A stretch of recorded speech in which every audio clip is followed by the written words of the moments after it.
Ramazandan sonra biz kimik? Ramazan ayı boyunca ruhumuzla, nəfsimizlə, müsbət vərdişlərimizlə bir yolculuğa çıxdıq. Nə qədər müvəffəq olduq, o bundan sonra bəlli olacaq. Bayram gəldi və bu mübarək Ramazan ayı bitdi. Bayramları keçirə-keçirə illərlə eyni insan olaraq qalmışıq. Mənəvi dəyişiklik hiss olunmur. Ramazan ayları keçir, xasiyyətimizdə heç bir müsbət inkişaf görülmür. Ramazan ayında az da olsa nəfsimizə qalib gəlirdik. Azlığa, susuzluğa, səbirsizliklərə tab gətirirdik. Bəs indi istəklərimizin qarşısında eyni iradəni göstərə biləcəyikmi? Ramazan ayında hər günə məxsus dualar edirdik. Qədir gecəsi namazları, zikirlər və s. Bəs bundan sonra necə olacaq? Bizim üçün vacib olan sadəcə Ramazana aid dualar idi, yoxsa hər gün Allaha yönəlməyi, Allahla birgə olmağı, Allah mərkəzli yaşamağı məşq edib digər aylarda da bu cür olmaq?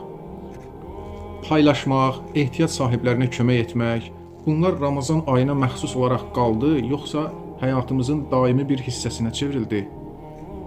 Ramazan ayı bir məktəb idi, sınaq idi. Bəs bu məktəbdən məzun olub həyatımıza nəyi daşıya bildik? Digər aylara nələri apara bildik? İndi özümüzə sual verə bilərik. Bəs bu mübarək aydan, Ramazandan sonra biz kimik?